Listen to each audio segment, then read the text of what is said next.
out today? What are you making? I'm making kind of a Japanese serpentine. That's swordfish. The swordfish is cooked, but I'm making a cake with it. So wait, you took beautiful swordfish and pureed it down. Yes.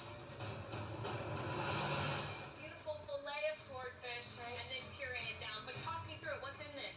Breadcrumbs. That was an island that I just made. Okay. And I'm putting it all together. And one day I came home from school and I just saw this leftover swordfish. And I was like, why not do something with it?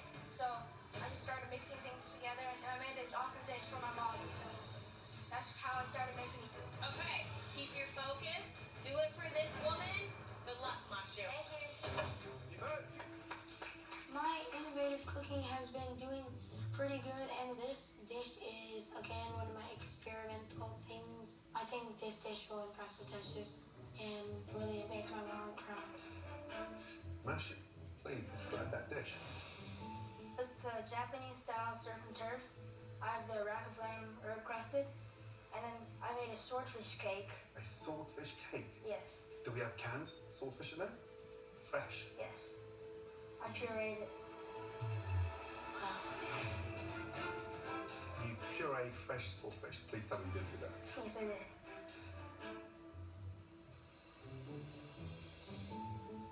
Okay, so what's inside this? I made a homemade Thousand Island.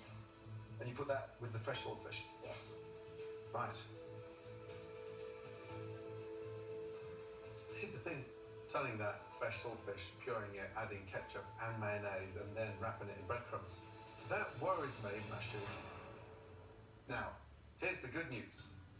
I love what you've done with the lamb, with the mustard and the breadcrumbs, and that's where you need to find a little bit of restraint. Where's the line that you stop complicating things because you confuse yourself, and you certainly confused me tonight.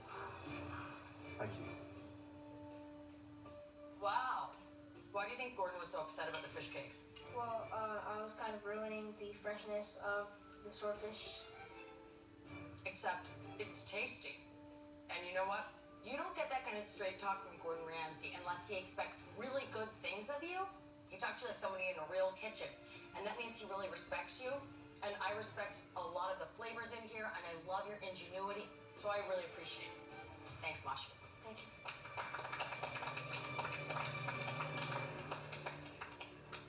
Next up, news. But unfortunately, we do have to say goodbye to some home cooks tonight. Now, if I call your name, please come down here to the front.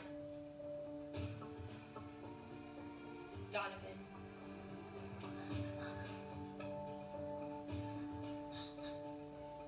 Mashu.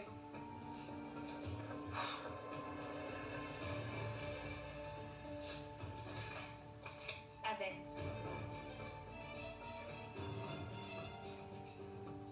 Donovan, tenacious, feisty, an incredible young man.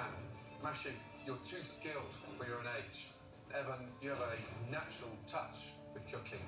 All three of you have a very bright future. Now this is the tough part.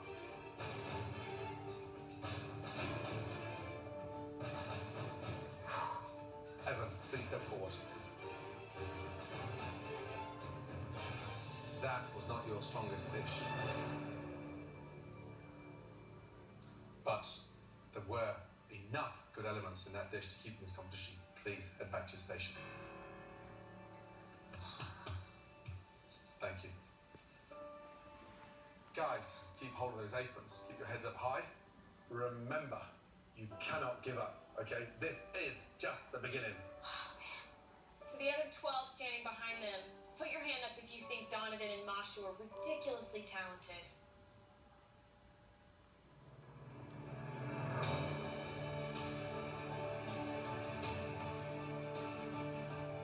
All you guys, give them a big, warm send-off.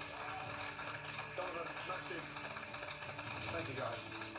Being a foodie and coming to this competition was very inspirational. Not everyone gets a chance to talk to Gordon Ramsay and even have him taste your own food. This is the best experience of my life. Mashu, don't stop. Don't stop. I was the youngest boy in the Masterchef kitchen, and I learned so much. Oh, that's so buddy. My parents are going to be so proud of how far I've got. It's not win or lose, it's a journey. and if I had another chance to do it, I would totally do it.